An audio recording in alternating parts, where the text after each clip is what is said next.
তার কাছে বলুন, তার কাছে বলুন গো মা, তিনি সব বুঝতে পারেন, সবই জানতে পারেন।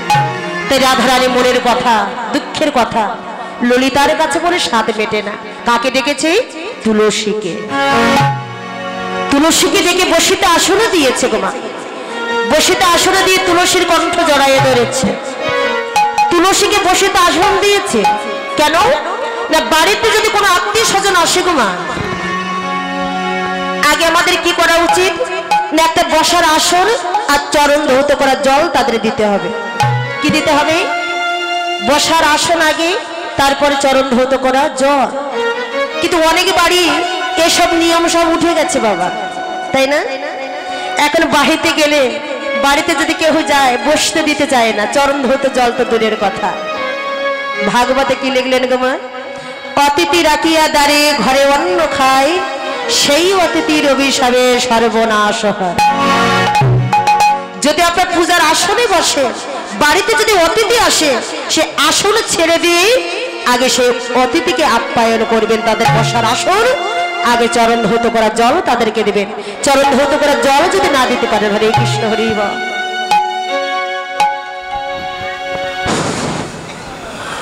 জয় জয় সাধুগুরু বৈষ্ণব পীরতে প্রেমানন্দ, হরি হরি বল।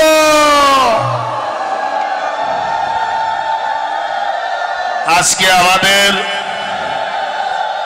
সাইজান শ্রী নিখিল চন্দ্র দাসের বাড়িতে, তার এলাকায় আবার সে মহানাম যজ্ঞের সমন্বয়ের পরিষদের সে সভাপতি। তারে নিয়ে আমাদের অনেক গৌরব যে আমি মাঝে মাঝে একা একাই ভাবি যে মাথা যদি চলে যায়, আমরা কাকে নিয়ে হরির নাম এই গাজীপুর করব। সে এমন একটা মহান ব্যক্তি। আমরা আবার সে জয়দেবপুর কেন্দ্রীয় কালীবাড়ির সভাপতি। আমরা আশীর্বাদ করি সবাই সে জানি আস্তে আস্তে যতদিন আমাদের মাঝে থাকে এইভাবেই বড় হয়ে জানি ভগবান তারে রাখে, এই আমাদের চাওয়া। কিন্তু একটা জিনিস, আমরা মানুষের অনেক অনুষ্ঠান আছে, বিয়া এরকম অনেক অনুষ্ঠান আছে, কিন্তু আমাদের একই কথায় আমরা যত শুনি ততই আমাদের কাছে মধুর মতো লাগে। মধু কি এর বাংলাদেশের ভিতরে কিশোরগঞ্জ, এই আমাদের প্রধানমন্ত্রীর বাড়ি গোপালগঞ্জ, ফরিদপুর, মাগুরা, তারপরে আপনার কুমিল্লা, চট্টগ্রাম, আমাকে এই সমস্ত জায়গায় ভগবান কি কারণে নেয় তাও তো আমরা বলতে পারবো না। এই বাতাস যার লাগছে সে মনে হয় ঘরে থাকতে পারে না।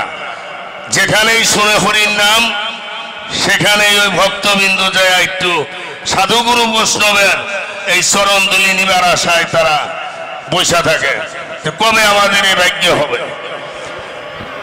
আমি এই বছর কিশোরগঞ্জ, হালুয়াঘাট, নেত্রকোনা, শ্মশান, দুর্গাপুর, ওদিক দিয়া ঝাড়িয়া, এদিক দিয়ে অনেক আসরে আমি কীর্তনা বায়না করে দিছি, ঠিক মতো গেছে। কিন্তু এখন আমার এই দিদির যদি বায়না থাকে, আমার দিদির কি করা দরকার, যে আমার একটু সমস্যা আছে, আমি একটা দল দিয়ে দিলাম, আমার ওই কীর্তনটা আমার ভাগ্যে আপনার হইল। তাদের দায়িত্ব কিন্তু এইটা। 10 মাস 1 বছর আগে আমরা এই যে আজকে কীর্তনটা শেষ হয়ে গেলে আমরা কিন্তু 1 বছর এইটার অপেক্ষায় থাকি যে আবার ফিরা বছর আমাদের ভাগ্যে হবে কিনা। এই কিছু কিছু কীর্তনে আছে তারা বায়না ধরেন 1500 টাকা বায়নাও দিলাম, ওখানে কিন্তু 10 মাস আগে তাদের এই ভক্তবিন্দুদের বায়না করা। তারা কি করে, তারা ওই আসর ফাঁকি দিয়া আরো আসরে আবার বায়না ধরে। তাইলে ওই জায়গার ভক্তগুলা বাবা বঞ্চিত হয়ে গেল না তুই হেসুমি কইতি যে আমি নিব না। এই তৃষ্ণাপাল যশোর ও গেছে বছর আমার মজলিশপুর ফাঁকি দিছে, এই বছর ওই কিশোরগঞ্জ আসরে গিয়া দিয়ে ফাঁকি দিছে, আর রেড লেমে নাম লেখা। হ্যাঁ না কীর্তনিয়াদের বলতেছি, এটা কীর্তনী আমার এটা হইতেছে। জয় জয় সাধুগুরু বৈষ্ণব পিতে প্রেমানন্দে হরি হরি বল।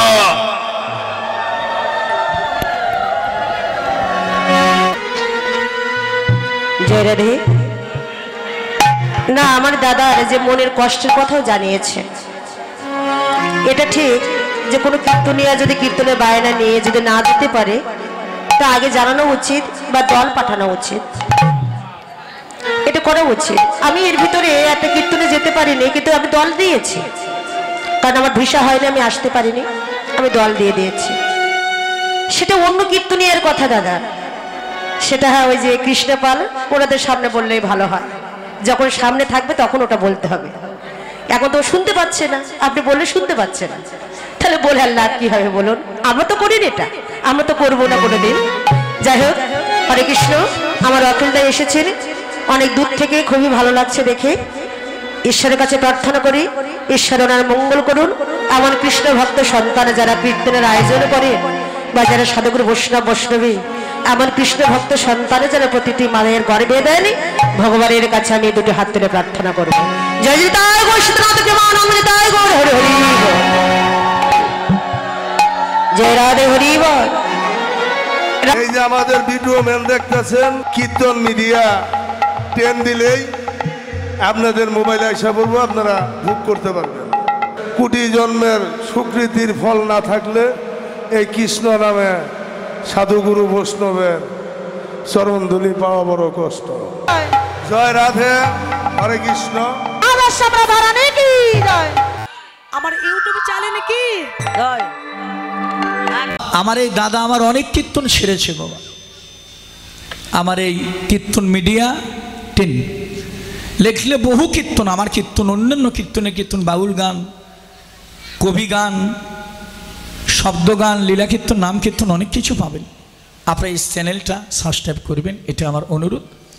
কীর্তন মিডিয়া 10 সকল সনাতন ধর্মে যত বড় বড় কীর্তনীয় আছে হয়েছে নাম কীর্তন লীলা কীর্তন, এই যে কীর্তন মিডিয়া এই চ্যানেলটি সকল কীর্তনীয়দের কীর্তন এই ইউটিউব চ্যানেলে পাবেন আপনারা। সনাতন ধর্মীয় অনুষ্ঠান ইউটিউব চ্যানেল কীর্তন মিডিয়া আপনারা সাবস্ক্রাইব, নতুন নতুন কীর্তন আপনারা সাবস্ক্রাইব করবেন। এবং অষ্টকালীন নীলা কীর্তন, গীতা পাঠ, মহানাম যজ্ঞ অনুষ্ঠান, এক নাম নীলা কীর্তন আপনারা সকলেই ওই চ্যানেলে সাবস্ক্রাইব করবেন।